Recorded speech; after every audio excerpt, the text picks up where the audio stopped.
에돔 족속의 멸망에 대하여 어제 아침에도 말씀을 나눴습니다만, 어제는 말씀 중에 보면 저들이 멸망당한 이유가 3절에서 너는 교만하였다. 그래서 그 교만함이 너를 속였다. 이 착각이라는 말씀을 어제 아침에 드린 바 있습니다. 멸망의 원인이었습니다. 오늘 말씀에서 보면 10절에 멸망의 원인 또 하나를 말하는데, 내가 내 형제 야곱에게 행한 포악으로 말미암아 부끄러움을 당하고 영원히 멸절되리라 했습니다. 형제를 에게 악을 행했다는 거죠. 그래서 에돔 족속은 야곱의 형제라고 그랬잖아요. 형이었잖아요. 그 에서의 후손들인데 야곱과는 형제였단 말이죠. 그럼에도 불구하고 그들은 에돔 족속은 이스라엘을 괴롭히는 그러한 족속들이었기 때문에 하나님은 그 부분에 대하여 책망하시며 멸절시키겠다라고 말씀을 하고 있는 겁니다. 그러면 여기서 형제이기 때문이라고 말할 수 있겠습니다만은, 그러나 더 궁극적인 것은 뭐냐면 야곱은 하나님께 택함 받은 족속을 말합니다. 이스라엘 백성이죠. 이들을 괴롭혔다는 거예요. 포악하게 행동을 했다는 겁니다. 여러분에게 간혹 그런 말씀을 드립니다만, 하나님이 나를 사랑하신다라고 하는 그러한 하나님의 사랑을 여러분들이 택함 받은 자라는 인식을 가질 때는 항상 뭘 생각하라고 그랬어요? 나만 택하셨고 나만 사랑해 아니라죠. 나와 함께하는 모든 성도는 다 하나님께 택함을 받은 거고 하나님의 사랑을 받는 그런 성도라는 것. 그래서 서로를 사랑하는 것은 결국 지체를 사랑하는 것이고, 결국은 주 안에서 하나 되어진 우리 서로를 사랑하는 것이다. 그러므로 우리는 서로를 대할 때에 사랑으로 대하여야 한다라는 말씀을 가끔 드렸었습니다. 바로 하나님께 사랑받는 백성, 하나님께 택함받은 백성을 하나님은 보호하신다. 그래서 그를 해하는 자들을 하나님은 싫어하신다는 거예요. 서로를 사랑하는 것도 하나님의 기쁨이 되는 삶을 사는 것에 해당된다는 겁니다. 근데 왜 이렇게 이들이 그럼 야곱을 직접 공격하고 그랬느냐 이야기를 보면, 그보다 11절에 보면 네가 멀리 섰던 날, 이 멀리 섰던 날은 저들에게 뒤에 쭉 나옵니다만은 이스라엘이 그 뒤에죠. 이방인들이 그의 재물을 빼앗아가며 외국인이 그 성문에 들어가서 예루살렘을 얻기 위하여 제비 뽑던 날에 너도 그들 중 한 사람 같았다. 한 사람 같았다라는 건 침략당하고 있는 이스라엘을 돕지 않았다는 거예요. 저들을 지금 이방 나라들로부터 공격을 받고 지금 모든 것이 지금 빼앗기는 그런 상황에 이 에돔 족속은 형제의 나라이니까 좀 도와주고 했어야 됐는데 그리하지 않았다는 거예요. 그것은 결국 침략자와 동일하다라고 말씀을 하고 있다는 것입니다.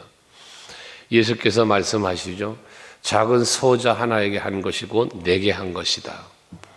또 그 소자 하나에게 하지 않은 것은 결국 내게 하지 아니한 것이다 라고 말씀하시는 것처럼, 여러분들은 주변을 돌아보아 내 손길, 내 마음, 내 사랑이, 섬김이 필요한 자들을 돌아보아 살피는 것, 그리고 돕는 것, 이것이 결국 여러분들이 하나님의 기쁨이 된 앞에서 말한 삶이 되는 건데, 그렇게 어려움을 당하고 있는데 내 지체가 지금 고통 중에 있는데 무관심하다 그러면 그를 고통을 주고 있는 자와 동일한 모습이 되어진다는 것입니다.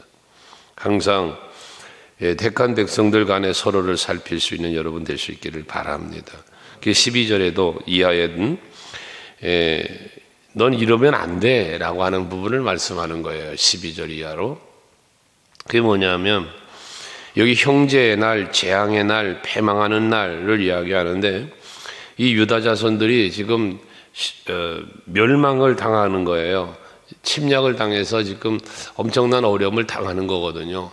그걸 여기 표현한 것이 형제의 날이다, 재앙의 날이다, 유다 자손의 패망하는 날이다 라고 얘기했는데, 그런 일을 겪을 때에 에돔 너희는 방관하지 말아야 되고 또 기뻐하지도 말아야 되고 내 입을 크게 벌린다라고 하는 것은 조롱하고 비난하는 거예요. 그걸 이렇게 표현한 건데, 좀 멸망당하는 모습을 보면서 조롱하지도 말고 비웃지도 말고 그러지 말라는 거거든요. 방관하지도 말아라. 그 멸망당하는 것을 기뻐하지도 말아라. 멸망당한다고 해서 조롱하거나 비난하지 말아라 라는 것이죠. 그러면서 13절에도 내 백성이 환난을 당하는 날에, 여기도 마찬가지 어려움과 멸망당하는 날이잖아요. 침략자와 함께하지 말아라. 지금 저들을 침략해서 어려움을 겪고 있는데 그들과 함께하지 말라는 거예요. 그럼 누구와 함께하게 해야 되겠어요? 당연히 침략 당하는 이스라엘과 함께해야 되겠지요. 그리고 또 저들과 함께 성에 들어가지를 말아라. 함께하지 않으려니까 공격해서 성으로 들어가는 자들과 함께 성에 들어가지 말라는 거예요. 그리고 앞에도 말한 것처럼 방관하지 말고 또 저들의 재물에 손도 대지 말고, 이방 나라들이 와서 저를 침략할지라도 너희는 그러지 말라는 거거든요. 그러면서 이어지는 말씀에는 14절에 네 거리에 서서 그 도망하는 자를 막지 않을 것이며, 지금 전쟁이 일어나서 어려움을 겪으니까 도망하는 자들이 생길 텐데 그 도망하는 자들을 가로막고 그들이 죽음 속에 빠져들어가도록 하지 말라는 거예요. 피할 길을 열어주고 오히려 살릴 수 있는 길을 찾으라는 이야기죠. 뿐만 아니라 남은 자, 거기도 마찬가지 지금 멸망당하는 상황에서 도망하여 산 자들을 말하는 거잖아요. 그들을 원수에게 넘기지 말아라라는 거죠. 이건 결과적인 결론적인 말씀은 뭐냐면, 이 야곱 유다 족속들은 너와 형제야. 그러니까 너희는 그들을 방관하지 말고 어려움을 당할 때 도와주고 살펴주고 살릴 길을 열어주라는 그러한 말씀인 거거든요. 이 항상 선을 행한 자에게는 선으로, 악을 행한 자에게는 그 결과는 멸망으로 다가오는 것 아니겠어요? 그러니까 너희는 그러지 말라고 말씀하면서 15절 행한 대로 갚을 것을 말씀하지 않습니까? 이젠 너희 만국을 벌할 날이 온다. 이 만국을 벌한다는 것은 결국은 뭐예요? 이스라엘의 회복을 말하는 거잖아요. 많은 나라가 이스라엘을 공격하는데 이스라엘이 지금 어려움 속에 빠졌는데, 이 이스라엘을 괴롭혔던 이방 나라들을 그 만국이라는 표현인데 이걸 다 하나님이 벌을 하신다. 그럼 그들을 벌하는 날에는 이스라엘은 회복되는 거죠. 다시 살아나는 거죠. 그런 날이 이르른다는 거예요. 그 날이 가까웠다는 거예요. 그러면서 네가 행한 대로 너도 받을 것인지 그래요. 네가 행한 것이 네 머리로 돌아갈 것이다. 행한 대로 갚으시는 하나님의 섭리죠. 그러니까 민수기 14장에 보면 이스라엘 백성들이 가나안 점령을 앞두고 정탐꾼을 보내잖아요. 그 정탐꾼을 보냈을 때에 믿음 보고 돌아와서 믿음의 말한 여호수아 갈렙 불평을 했던 나머지 10사람들 비유하면서 하나님 말씀하시죠. 그리고 거기서 그 결과가 무엇입니까? 네가 말한 대로예요. 네가 말한 대로 내가 되게 하리라는 거예요. 그 저들을 보니까 우리 메뚜기 같다고 불평했던 백성들은 메뚜기처럼 광야에서 다 죽이셨잖아요. 그 광야에서 죽이시려고 40년이라는 세월을 광야 생활을 하게 하신 거단 말이죠. 하지만 믿음으로 살고 믿음으로 말을 했던 여호수아 갈렙과 그 후손들은 똑같이 광야 생활을 40년을 해요. 그런데 불평했던 저들은 광야에서 죽이셨고, 믿음으로 가나안을 바라보았던 저들은 하나님이 살리시면서 가나안에 이르게 하시더라는 거죠. 그래서 여러분들에게 자주 말하는 거예요. 생각이 긍정이어야 하고 내 입술의 말이 긍정의 말, 믿음의 말이 돼야 한다. 그러면 그대로 되는 거예요. 믿음대로 되는 게 그래서 되는 거예요. 근데 생각하는 게 늘 부정적이고 입술에 담는 모든 말들이 원망과 불평이면 그대로 된다고 생각해 보세요. 그대로 된다. 그래서 여러분들에게 제가 늘 말하는 것 중에 하나, 또 잘 말하자. 말 잘하는 사람 말고 잘 말하자. 복된 언어, 하나님의 언어를 사용하자는 말씀도 드렸는데, 여러분 입에 담는 언어들이 이 하나님의 언어, 그 하나님의 언어가 거룩한 언어, 그게 뭐예요? 믿음의 말이에요. 그게 감사의 말이에요. 칭찬의 말. 이런 복된 말들이 얼마나 많아요. 근데 그 허구 많은 말을 놔두고 왜 복받지 못할 말을 입술에 담고 사느냐는 거죠. 그러면서도 하나님 앞에 복을 달라고. 여러분 항상 말하는 거, 행동하는 거 행한 대로 갚으실 거니까 선을 행한 자에겐 선으로 갚는다고 그랬잖아요. 선을 행한 자는 생명의 부활로, 악을 행한 자에게는 심판의 부활로. 요한복음 5장에 보면 예수께서 말씀하신 거 아닙니까? 항상 여러분들이 내 말과 행동에 뭘 놓고 살아? 선을 놓고 살아야 돼요. 선. 그럼 이 선이 뭐예요? 선은 하나님의 뜻을 이루는 거예요. 하나님의 말씀에 순종하는 거예요. 그게 선이에요. 그래서 교회를 일컬어 뭐라 그랬다 그랬어요? 교회는 하나님의 계시의 말씀이 이루어지는 곳이다. 하나님이 계시하신 모든 말씀이 이루어지는 곳, 그게 곧 교회인 거예요. 그런데 우리가 믿음으로 살면서 믿음의 사람을 돌아보지 않고 오히려 믿음의 사람을 괴롭히는 것을 방관하고 지켜본다? 이거는 결코 복된 것이 될 수 없어요. 엊그저께도 말했지만 우리가 지켜야 할 건, 믿음으로 지킬 거, 우리가 기독교인들이 지킬 건 지켜야 되죠. 나 한 사람만 지키는 게 아니라 함께 어우러져 지킬 건 지켜야 되는 거예요. 또 때로는 싸워야 할 것도 있어요. 그건 싸워야 되는 거예요. 지난번에 서경렬 장로님 이야기를 들으면서 여러분에게 한번 말씀드렸잖아요. 지금 기독교가 무너져 내리고 있는데 어찌 보면 우리 기독교계의 자랑이고 또 어떤 우리들의 신앙의 교훈이라고도 말할 수 있는 그 손양원 목사님의 순교는 우리들에게 많은 교훈을 주었지 않았습니까? 영화로도 만들어져 나왔고. 그러는데 그 기념관이, 여수에 있는 기념관이 전락돼 버린다는 거예요. 여행지로 전락이 돼 버린다는 거예요. 십자가의 그 모양이 변형되고, 거기에 이 기독교의 그게 아니라 뭐 캐톨릭도 지금 들어오고 뭐 다른 교파가 들어오고, 그래서 이 시에서 관광지를 만들어 버린다고 그러더라고요. 가서 보고 깜짝 놀랐다는 말을 하던데 정말 안타까운 일이죠. 그건 우리가 정말 그 아름답다게 말하기는 좀 그렇습니다만은 그 순교지의 그 순수함, 이 우리들에게 얼마나 많은 신앙적 교훈을 준 것이에요. 안타까운 일입니다. 이런 부분들도 우리가 얼마나 참 기도해야 될 일이며 살펴봐야 될 일이에요. 청년들 지난번에 제암린가 뭐 거기 중고등부구나, 중고등부 이번 주 토요일 날인가 방문한다는데, 그런 참 우리가 믿음 지키기 위해서 힘썼던 그런 것을 탐방하고 돌아보는 것, 이건 참 매우 수중한 거예요. 신앙의 훈련 속에서.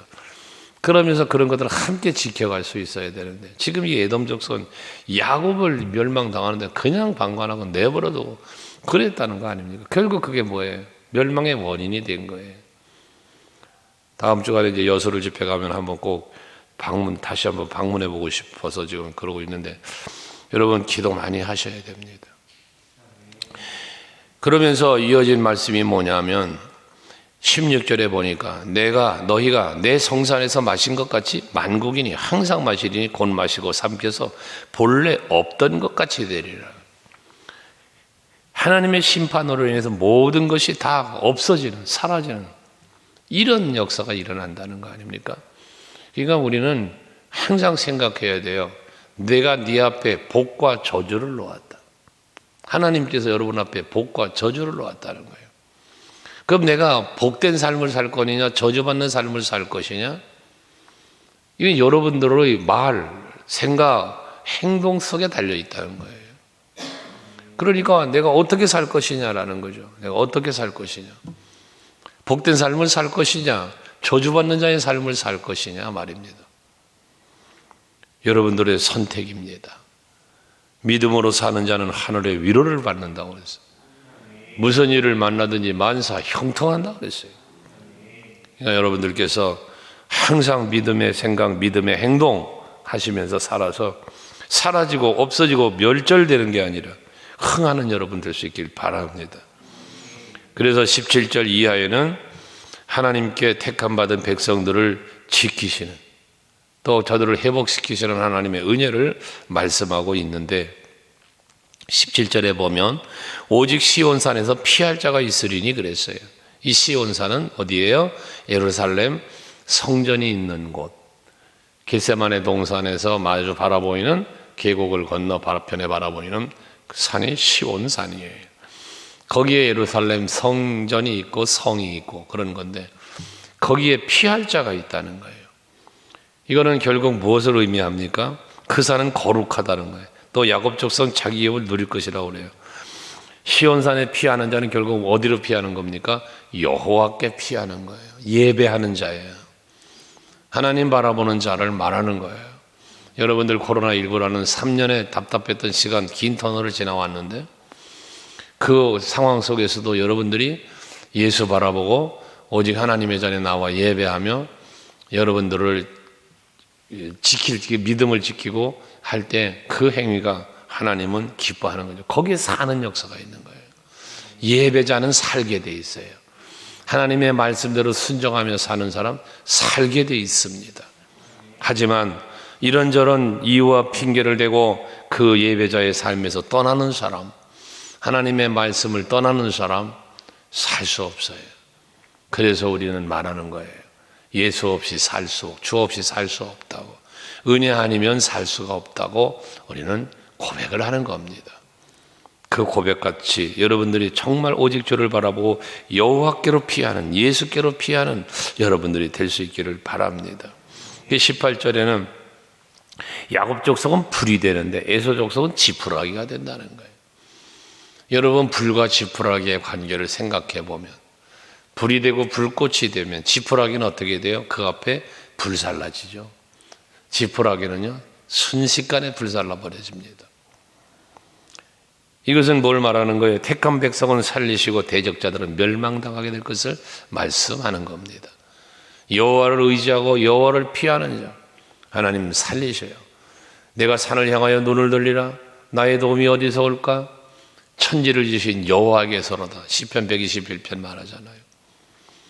그렇게 하나님께로 피하는 자, 하나님을 바라보는 자는, 하나님의 도움을 청하는 자는 사는 거예요. 그게 실족지 않고 낮의 해와 밤의 달이 해하지 못하고, 이게 바로 하나님의 보호하시는 자 속에 사는 자들의 모습입니다. 그러나 그들을 대적했고 그들을 괴롭혔던 이들은 다 멸망당할 것이라는 말씀이에요. 그래서 이스라엘은 회복되고 에돔은 멸절되니까 19절에 보면 네게벳과 에서의 산과 평지와 블레셋을 얻을 것이요, 거기 보면 계속해서 에브라임들과 사마리아들을 얻을 것이고, 베냐민이 길르앗 얻을 것이고, 20절에 보면 사르밧까지 얻을 것이고, 또 네겝 성읍들을 얻을 것이고, 전부 뭐 합니까? 얻을 것이고 얻을 것이고, 다 뭐 빼앗겼던 땅, 잃었던 곳 다시 다 회복되어질 걸 말하는 거예요. 여러분들이 잃은 것이 있습니까? 여러분들이 빼앗긴 것이 있습니까? 그 모든 것들은 믿음을 지키기 위하여 그랬다면, 하나님을 찾고 하나님을 경배하는 삶, 하나님의 말씀에 순종하는 삶을 살고자 함으로 인하여 빼앗겼던 것이 있다면 모두 찾게 될 것입니다. 이게 회복입니다. 그러나 세상 쾌락을 즐기고 하나님 보시기에 악을 행하면서 잃었던 것들, 여러분, 그것을 하나님이 되찾아 주시는 않습니다. 그 21절 마지막에 구원받은 자들이 시온산에 올라와서 에서의 산을 심판하리니 나라가 여호와께 속하리라 합니다. 시온의 회복입니다. 하나님과의 관계가 회복되어지는 걸 말하는 겁니다. 포로로 잡혀갔던 자들, 망했던 자들, 없어진 것 같던 나라가 하나님이 다시 뭐 하는 거예요? 세우시는 거예요. 예수님이 십자가에 달려 죽으셨어요. 그러나 다시 살아나신 것처럼 믿음으로 살고 하나님을 바라보고 예수께 속한 삶을 살아가는 사람은 망하는 것 같지만 흥할 것이고, 없어지는 것 같지만 다시 얻을 것이고, 범사가 회복되어질 줄로 믿으시기를 바랍니다.